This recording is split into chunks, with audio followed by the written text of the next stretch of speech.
All right, it's 3 o'clock. So, welcome to A Day in the Life with Moving Beyond the Page. This session should be fun. It's going to show you what a day looks like when you're homeschooling. And if you're brand new to homeschooling, that's a really exciting prospect because you just really don't know what you're getting into, right? Go over our customer service information. Once again, you can call or email customer support Monday through Friday, 8 to 5 Central Time. You can get us at 888-316-8242, press option 2, or email us at support@movingbeyondthepage.zohodesk.com. You're going to reach the Angelas, myself, Angela Backer, or Angela D'Antonio, our West Coast curriculum specialist. We're the homeschool moms who've been doing this for a while. We have a lot of collective knowledge about moving beyond the page in particular, but just homeschooling in general and education in general. So if you have questions, we're more than happy to visit with you over the phone or email back and forth to give you any kind of tips, suggestions, walk you through a purchase, anything that you need, okay? So our sessions, we're on our third session now. We've already done an introduction and how to choose a level. You can find those on our website or on Facebook. They're archived in both places, or our YouTube channel. Today is A Day in the Life. Next week, we're going to cover homeschooling with multiple students. That's going to be a fun session because most of us have a couple of kids. We're trying to figure out how to get the day structured, how to collaborate, and that's going to cover that. In July, we're going to go over the online curriculum that everyone gets now as part of their hard copy purchase. Everyone gets a complimentary online access now. And so how to best utilize that is going to be covered July 7th. July 14th, we're going to cover LearningGates spelling and math. We do spelling a little differently. We swapped it around from the norm where you test first and only cover what you need to cover from what you've missed. And the math is also adaptive in that way as well. And so we'll go over how to get into LearningGates and how to best utilize that. On July 21st and the 28th are some general information sessions about grades and record keeping and how to get organized in homeschooling. Grades and record keeping is not something that we facilitate at Moving Beyond the Page, but we can give you good info about, how to do that or where to find information relevant to where you live and what you have to do. And getting organized, it's just some general tips and tricks on how to stay organized in homeschooling. So you can find our past sessions and they will be up indefinitely on Facebook. You can click live at the top or videos at the top of the page, and it will list our previous sessions. You can go to our YouTube channel and find the parent information sessions playlist, and it'll show all of these parent information sessions. Or you can just go to our website, which is the best way to go. And the parent information sessions are linked at the top of the page, and it'll take you to a blog post about these parent information sessions and all of the archived videos for you to view as you would like to view them. So we're just going to go ahead and get right into age 4 to 5. Now, I've used the online curriculum to show you what a day looks like just because it's easier to illustrate. The online curriculum is just like the hard copy curriculum. So you're going to be looking at basically the same thing, just the formatting might be a little different. At the beginning of a unit, and in the age 4 to 5, the units are a week long. So you're going to have 5 days of lessons in Unit 1, which is A for muskox. So here's a table of contents, and I'm going to go a little bit more in detail on the 4 to 5, and what I don't talk about in the older levels, it's because it's applicable across. So you're always going to get a big master reading and materials list for each unit, and this is no exception. So you're going to need the required reading, which is A is for muskox, and it's got common materials listed that you'll use throughout the unit. And then it breaks it down into each lesson what you'll need. You're going to see next to some of them, it's going to say kit, And those kit items are what's going to come in your materials kits that you get at various levels. So in age 4 to 5, you get a big box of all kinds of materials for different crafts and activities and manipulatives. And that will say, it'll say that that's in the kit. If it doesn't say it's in the kit, it's something that we just assume you're going to have, like scissors, crayons, pencils, glue, those sorts of things. Okay. Every unit's going to go over a summary of skills. So you're going to see everything that's covered in the different standards, okay, are going to be listed there as an overview. There's going to be a how to use moving beyond the page section that kind of gives you a breakdown of instructions on how to utilize the material. And then there's usually review sheets as well to go over for the unit. So just kind of a listing of different vocabulary words and terms, definitions, things like that that you're going to use. Okay. So to get started, for age 4 to 5, and this is the very first lesson in the very first unit, the very first day you open age 4 to 5, this is what you're going to do. So at the beginning of each day, you have a getting started section that's going to tell you just the materials you need for that day. So you're going to need A is for muskox, alphabet cards, and number cards, which are both in the kit. It gives you things to know, which are vocabulary words or sight words to learn for this age level. And you can see those listed there. Ideas to think about will be listed, which is going to give you kind of the overarching big ideas that you need to think about for that lesson that day and that unit. So I'll just read one or two. What is the function of the alphabet? So that's kind of, we don't really think about that when we're teaching ABCs, but it's a good thing to keep in mind as you're teaching your child, like, this is why we learn the alphabet, because it serves this purpose. Why is there a standard order for numbers and letters? That's a thing, you know, we don't think about that because we've just taken that for granted, but it's an interesting thing to discuss with your little ones. And another thing to think about will be, how does an animal's design aid in its survival? So you're going to be talking about musk oxen in this lesson, or these lessons, and that's something that you're going to discuss. And it seems a little out of place with alphabet and numbers, but it'll make sense in just a moment. You're going to get a daily list of skills. So these are all the language arts, math, science, and social studies standards that are covered in this lesson this day. Almost every lesson is going to have reading and questions. At this age level, you're going to read books together, and then you're going to ask questions out loud. So they're going to read and do a nice thorough look over the cover of the book. A is for muskox, and you're going to read it together, and then you're going to talk about these questions. What two animals talk in the story? Why do you think we have the alphabet? What letter was your favorite in the book, and why? So as you can see, these are some of these big idea questions that we're starting to ask your kids right off the bat. Why do you think we have the alphabet isn't all that simple of a question to answer. Okay, and then you're going to have a couple of activities. So you're going to ask your child to count the letter cards. So you're going to have these letter cards in your kit, and you're going to get them out, the alphabet cards and the number cards. And you're going to have your child count how many letter cards there are, alphabet cards there are. And then if your child's having a little trouble counting to 20, there's some advice in there to practice counting to 20 and to 26. And then they're going to do a little activity about ordering the alphabet cards from A to Z. Try to put them in the correct order based on the book, or if they know the alphabet song already, you know, those are good ways to do it. If your child can use a little extra push, you can have them use the number cards and put them with the corresponding letter up to 20, and then explain we need 20, you know, we need 6 more number cards, but that's a good way to kind of push it a little bit so they can identify that A is the first letter using the letter 1 and B is the second letter using the number 2.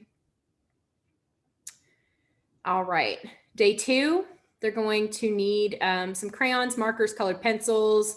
So we're doing a little bit more hands-on stuff, and you're going to need to review. So say or sing the alphabet in order and practice counting to 20.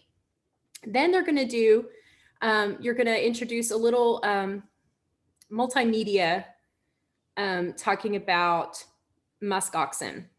And you're going to find a couple of links from Britannica Kids and Alaska Kids. We have those listed in the hard copy books, but there are links. There is a links page on our website that is really easy to use to get you to those websites easier. Oh, okay. And then we're going to talk about writing uppercase letters and practicing the sounds. So you're going to give them the uppercase letter sheet that's listed here, and they're going to practice writing the letter A. If your child is not quite there, their pencil grip's not quite there yet, they can do the option 2, which would be to try writing the letter out of sticker, use one of the die cut A's and use stickers to kind of line it out, or use a pan of rice and write it with their finger, or shaving cream.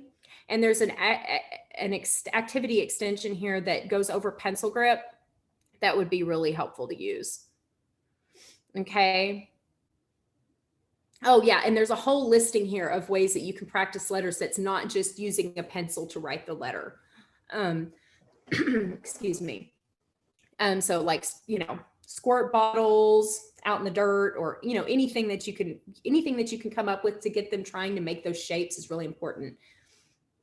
And then activity 3 would be acting like a muskox. So ask your child to act like a muskox. So that's going to get silly and fun. And if they are artistic, you can ask them to draw a picture of a muskox. Day 3, again, here's the stuff you need. You're going to reread the book again. And this time, you're going to have them, go through and kind of look at different words. So what words were marked out in the book and replaced throughout the story?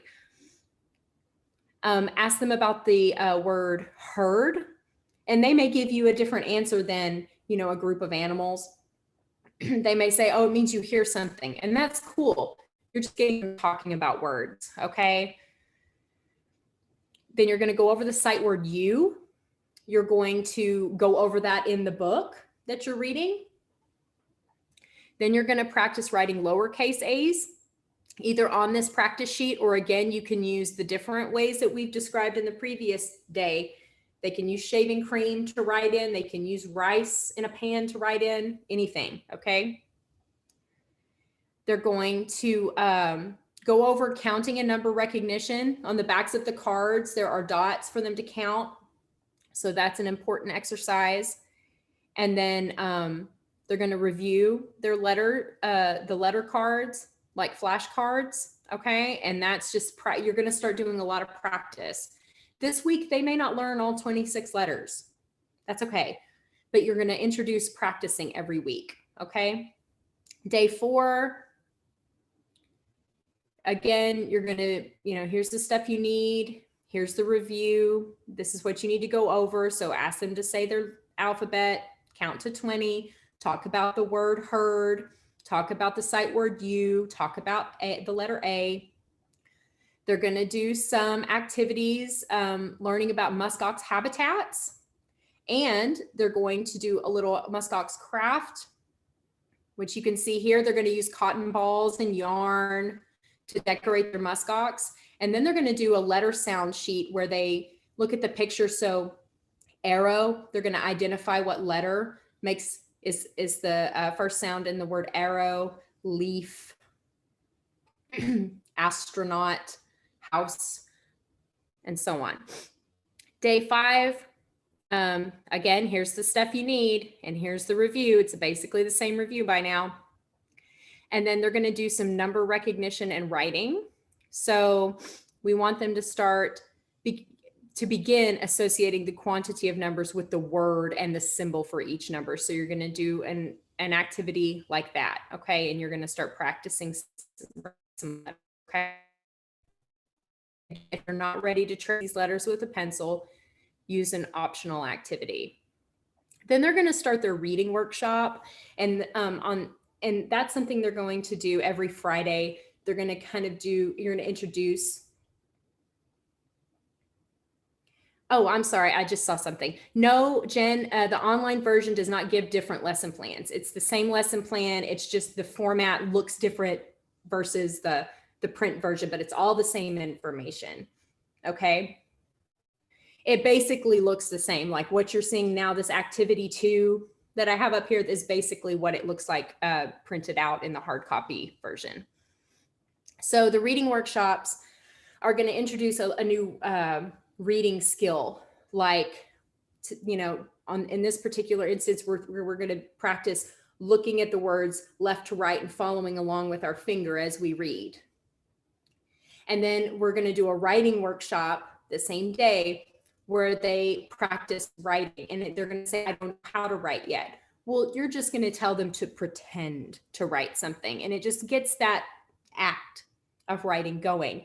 And then they'll also dictate a story to you that you will write down, and then they will see how you wrote it. And then maybe they can do some copy work if they're ready to copy what you wrote down, and then they've written their story in that way. Okay. So that's age 4 to 5 a day. That's what a week looks like in age 4 to 5. And it's pretty straightforward. Okay.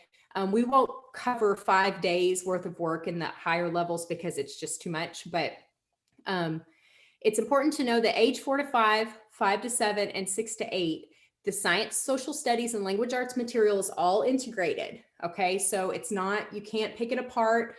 As you could see, we were learning about muskox and habitats. So while we're learning to read and write and our letters and our numbers, we're learning about science. Okay. And that's all really important stuff at that age level to know, but it's really hard to separate it out. And it's more interesting if you put it all together. Starting at age 7 to 9, we start to divide the subjects up a little bit more. Okay. And they're going to become much more independent in their work that way. 5 to 7 and 6 to 8 have separate math curriculums as well. And the next one that we're going to talk about is age 8 to 10. So you'll see what a day looks like with the math in there. But at 7 to 9, we start doing language arts every day. And then we will alternate about every 3 weeks, a science and a social studies topic. We cover all the science and social studies standards, but we just kind of condense it down into 3 weeks of science and then 3 weeks of social studies. And then you're going to be doing language arts and math every day. So starting with 8 to 10, this is the very first unit is Little House in the Big Woods. And this is a big overview with the table of what a table of contents would kind of look like. It's going to give you the reading and materials, the summary of skills for the whole unit, how to use moving beyond the page, and the review sheet for this level as well. So the reading and materials list for the whole unit is going to be given to you so you can get it all organized before you begin if you would like to. And then lesson 1, very first day, here's the intro. Now at this age level, you're still teaching your child more directly, and you're going to talk about these questions to explore with your child. So how are people dependent on their environments, and why were people in the past so dependent on the environment? Those are some big overarching questions you're going to cover in this unit. There's facts and definitions here over historical fiction and setting. I, at this age level, had my children always write these facts and definitions at least once when they started the unit, just to kind of solidify it. But you guys use those facts and definitions how you see best. Here's the skills section. So the standards that are going to get covered in this lesson at this age level, a lesson is a day. Okay. So a lesson a day, unless it is noted that it's a 2-day lesson, and that we'll see that in just a little bit. Your daily materials list and the introduction. So it gives you a little scripting here on how to introduce this to your child. And then here's the first activity. Now the first activity in some units don't immediately jump into the reading. They get you a little prepared by exploring information about the author, because oftentimes it's just as important to know about the author as it is any other context about a book. So here you're going to do some research about Laura Ingalls Wilder and learn about what historical fiction is. And then in activity 2, so there's a couple of options. And if you've heard the talks before, we talk about the option 1s and the option 2s. At this level, the option 1s are going to be the more standard option, and the option 2s are going to be the more advanced options. So you can see here, it's an activity in which your child is asked to write a memory or a story about a memory of their childhood. And so we see this graphic organizer here to start kind of organizing their thoughts. So that would be that activity. If your child's more advanced and they don't need that graphic organizer, just have them write it independently in a journal or on a separate page, or type it out even if they would like to. Activity 3 is going to be learning all about the setting, which is in Wisconsin, which I love Wisconsin, just a little aside about me. And you're going to start really your child's going to start really understanding what setting means. Okay. And they're going to do an activity talking about the plants and animals found in the setting of Wisconsin.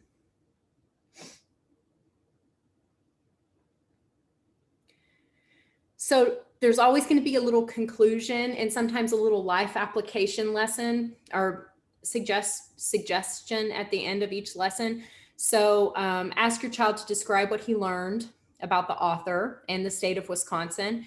Life application, read about your own state online and discuss the variety of plants and animals that can be found in your state, and ask your child to think about how some of the people live in your state use these resources. So again, we're still asking big questions. So you learned about Wisconsin and what was happening in that state and that setting and those plants and those animals, and then we're going to bring it home to where we are and make it applicable to us. So once they've done their language arts, they can do, and you can do these in any order, any subject order you want, whatever works best for your kid. I have one kid that just really does math great in the morning, and one that just doesn't.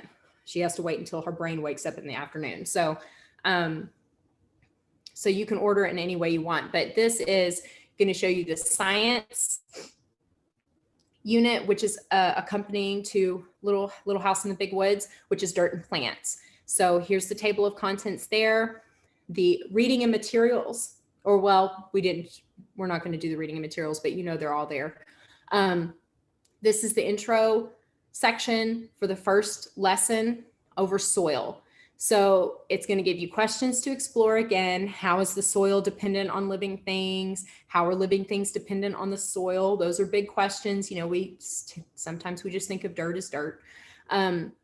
Facts and definitions, the skills covered, the materials you're going to need for that day. You'll see a lot of these are listed in the kit. So they're going to be right there in your science kit that goes along with this unit.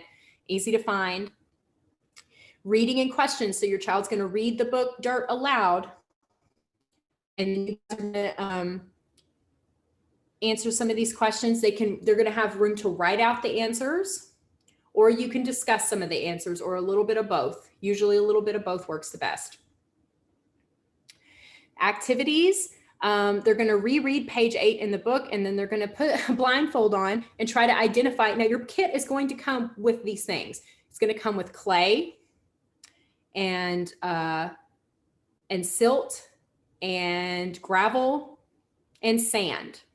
You're going to get a box with this stuff in it. And they're going to try to identify it by touching it. And they're going to have a worksheet here for them to they're going to identify what's what. If they're a little advanced and they don't need this help at the bottom of the page, it's just a blank page for them to fill out. And then they're going to do an experiment with soil. They're going to see, they're going to try to grow seeds in different types of soil. So so it's going to give them different soil mixtures for them to come up with. and they're going to do a little growing experiment. And that's the science for that day. Then they're going to move on to math, or again, whatever order. There's a materials list for math. Getting started, the questions to explore: how does place value work? How can we use place value to name, create, and compare numbers to a million? How do we write and speak in mathematical language? These are things to think about, the overarching things to think about. Facts and definitions. Again, I have my children write them out. I would definitely go over them repeatedly throughout the lessons, throughout the unit. And these are the skills needed, or the skills they're going to learn, excuse me. And the materials list, which it looks like all of them are in the kit or will come in your package, like the interactive notebook, which doesn't say kit, but it is included. So then you're going to come over, you're going to go through the introduction. I'm going to do a little teaching with this. So you're going to use a whiteboard to go over place value and digits, okay, in this introduction here. And then they're going to go over to activity 1 and use the random number generator that we provide at a link to do this worksheet over place value, okay? And then they can, if optional, but then they can play this. We've got a game they can play. Building numbers to 10,000 is a fun game or activity. It's kind of like a game. A lot of these activities are a lot like a game. Building numbers to 10,000 using a deck of cards. Also another fun kinesthetic activity, getting our brains going, okay? And that's the worksheet there for that. So that was age 8 to 10. That's what a day is. Now, of course, it goes fast when I'm talking about it. But it's a very workable day, but there's a lot packed in there, as you can see. After 8 to 10, starting in 9 to 11, the curriculum kind of turns from being written to you to present to your child and starts being written to your student.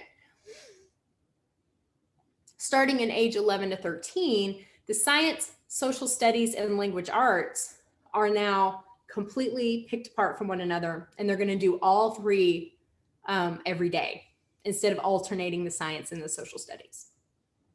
So it's going to all be presented concurrently throughout the year. It's all still,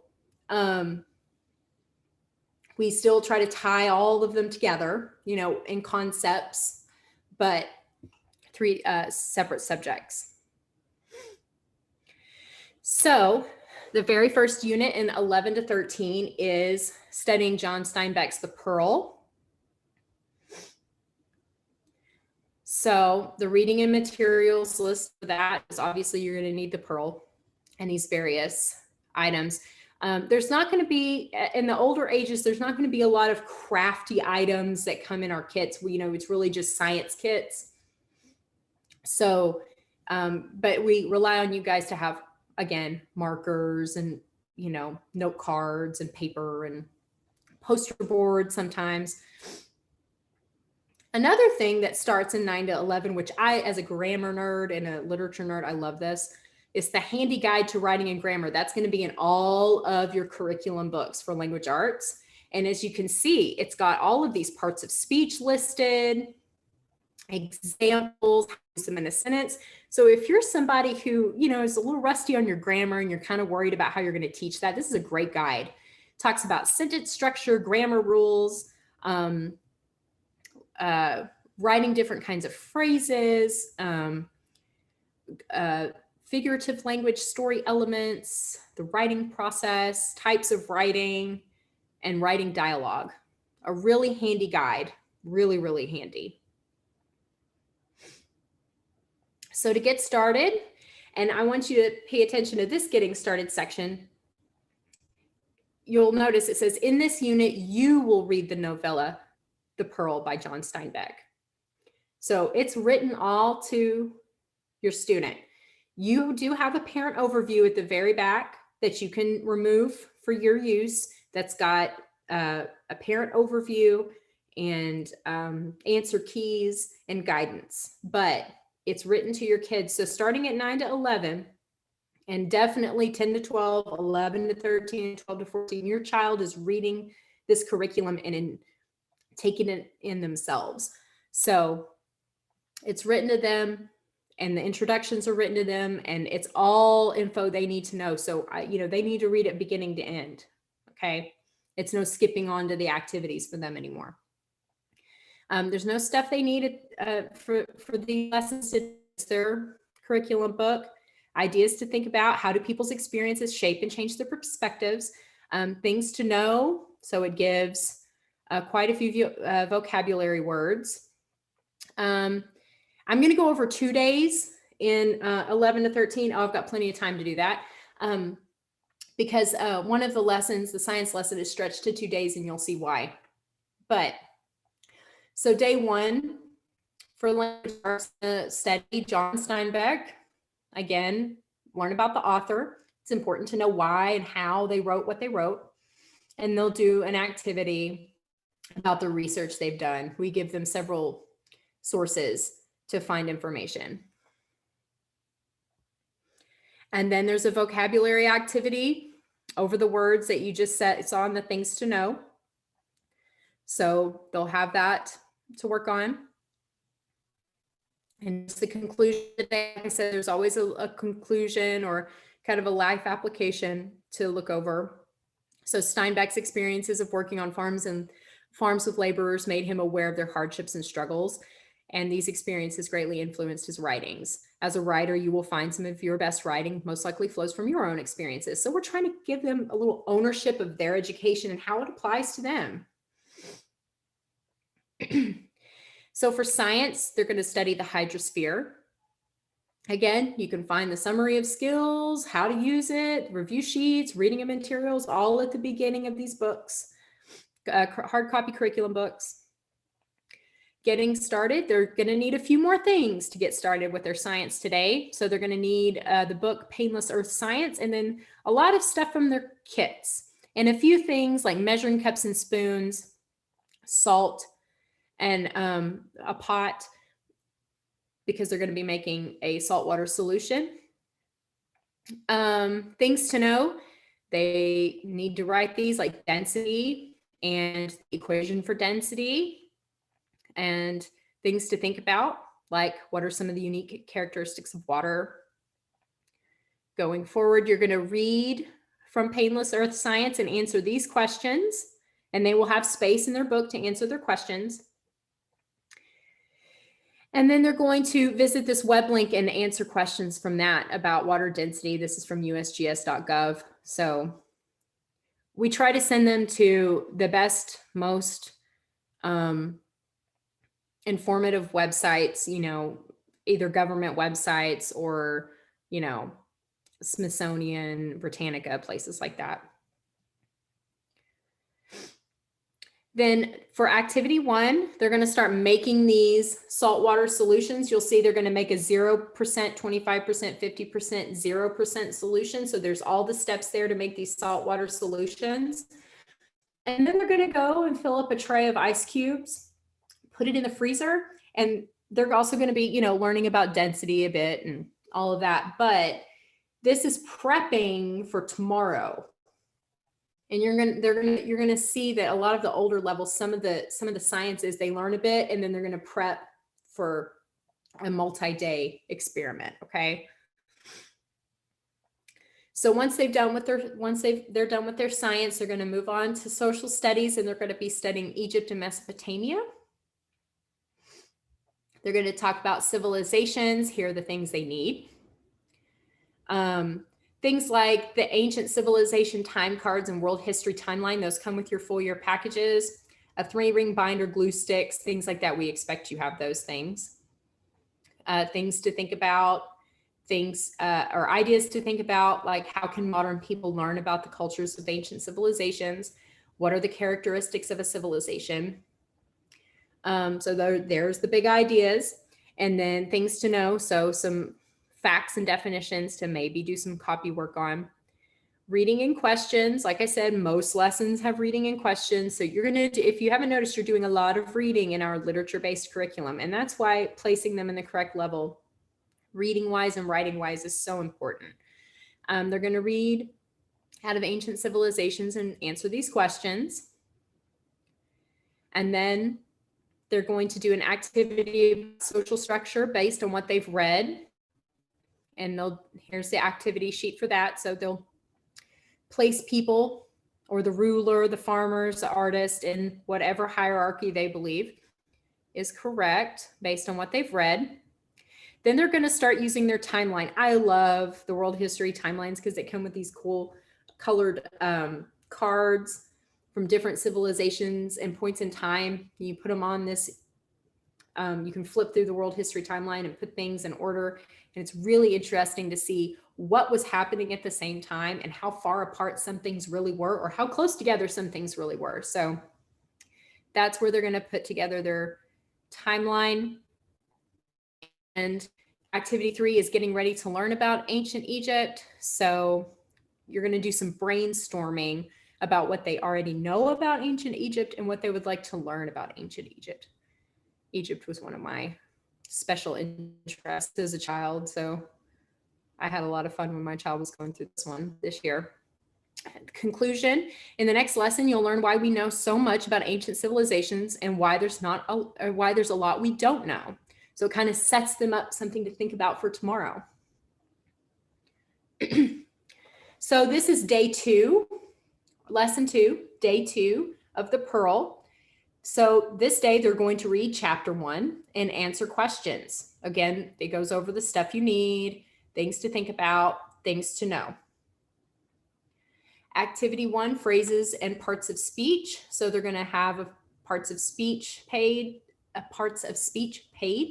and they're going to label parts of speech. We really start getting deep in the grammar the bigger their writing assignments become.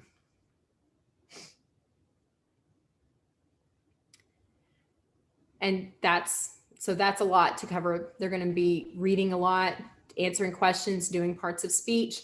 And the conclusion is, today you saw Kino's family's lives change in an instant. You can also see the social and economic divides that exist between the natives in the village and those who live in the town. So something to think about after the work they've done today. Day 2 of science. So we have these various saltwater solutions and ice cubes chilling from the day before. And now you're going to put them into practice in activities 2 and 3. Okay. So they're going to be measuring mass and determining density. So we're doing science and math. And then activity 3, you're going to be working with variables. So what's going to determine the density? What variables make a difference? Option 1 is this activity. If they're a little bit more advanced, they'll use the option 2 activity about making some more hypotheses about it and using an extra variable, I believe.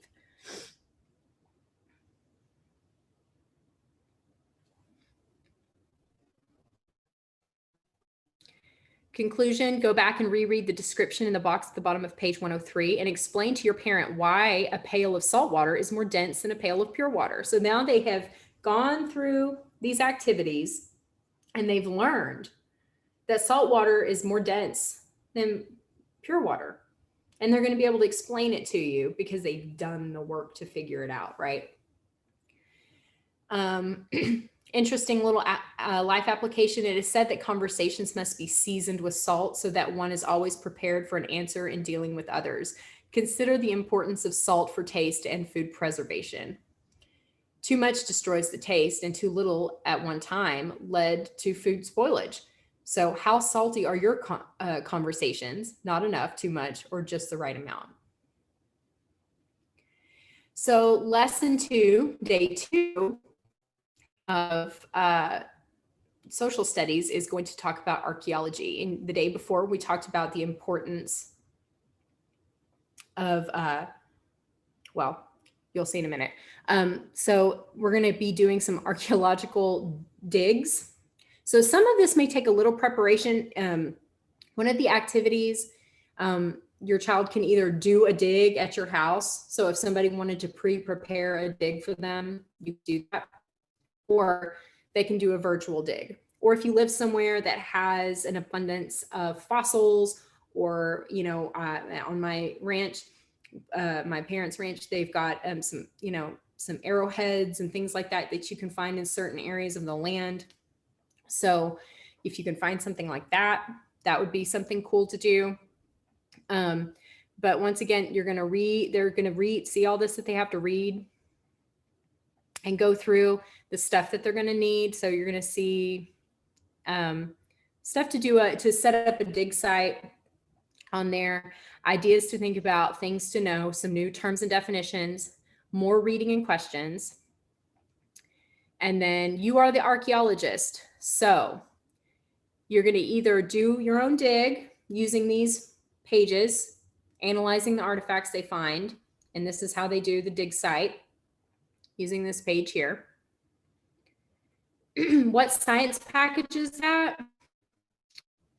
I'm talking about age 11 to 13 right now. So if you're, the archaeological dig stuff is actually part of social studies, but it's all age 11 to 13.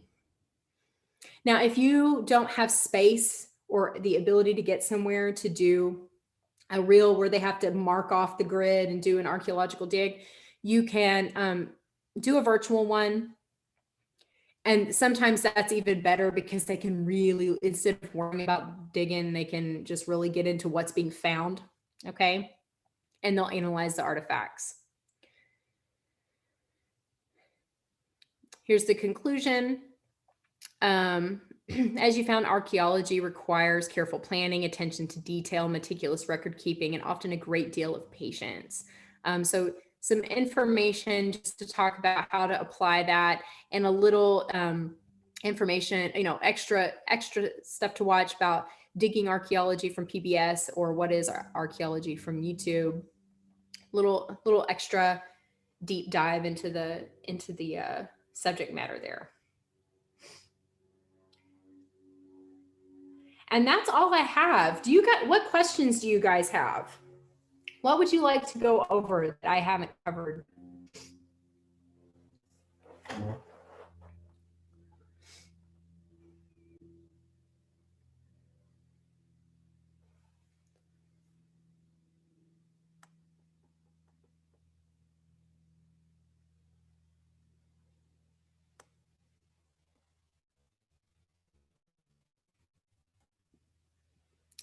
Well, Becky, yes, it would be. I mean, if you were finding fossils, sometimes you don't find fossils, though. Sometimes you dig up a piece of pottery or jewelry or a weapon that was used, and that would be anthropological or a social science. So that would be social studies for sure. But moving beyond the page is always trying to connect science, social studies, and language arts, because they're all connected.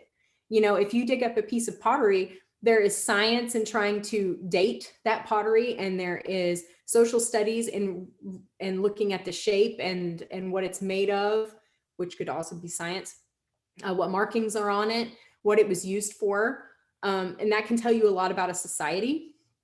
So, and art and language arts, if there's writing on anything that you find, if you find tablets, if you find anything like that.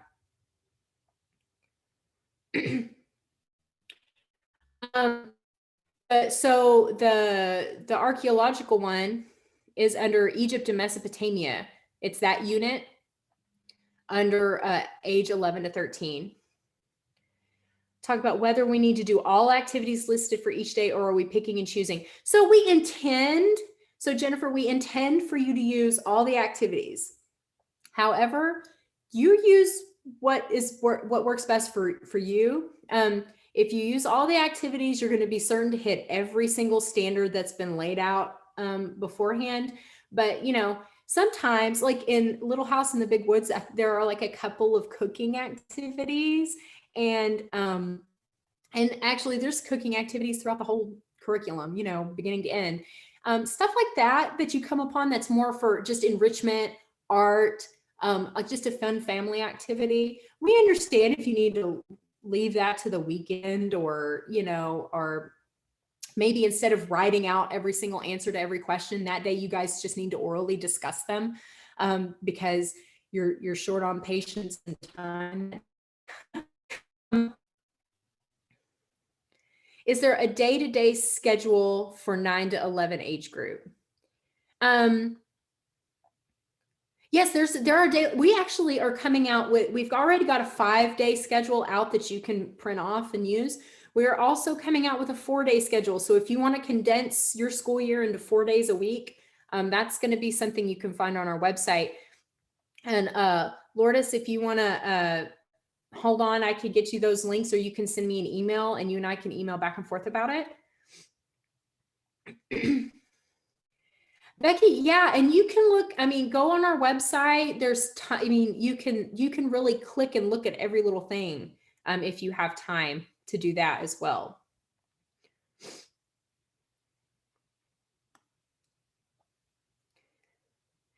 Jennifer, did I answer your question about, so you guys want links to the schedules? Is that what you're asking?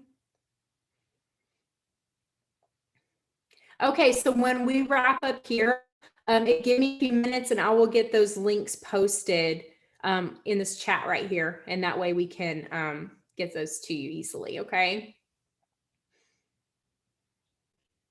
I'm so excited that you guys are excited about the 4-day schedule. That's something we're kind of excited about too. I do 4 days a week most of the time. And you guys can always, schedule moving beyond the page how it works for your family. So no, math is not built in. It is a separate, I mean, we have age 9 to 11 math, but it's separate from the science, social studies, and language arts. We don't integrate the math past age 4 to 5. It can be purchased separately or all together, or, you can buy the full year, full packages, everything, and it'll all come together, but it's not integrated. Math isn't integrated in the way science, social studies, and language arts is. That way you can level differently. 4 days whoop. Yeah, 4 days whoop is right.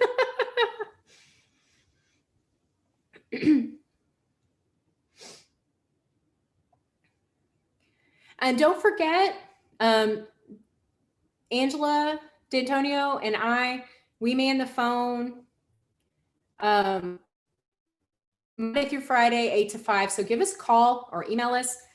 Oh, you're so welcome, guys. Will there be an 11 to 13 math?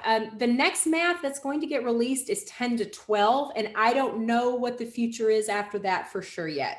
So not anytime soon that I know of, but I think that's in the pipeline, but I can't guarantee it. So, well, thank you for your wonderful questions. I'm so glad you guys came. And if you'll give me a few minutes, I'll find the links to those schedules and get those in for you.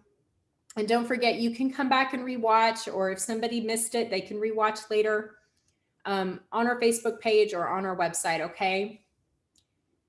I think if everyone's done, we're going to wrap up a little early today. So you guys have a great afternoon, and we'll see you next week, okay?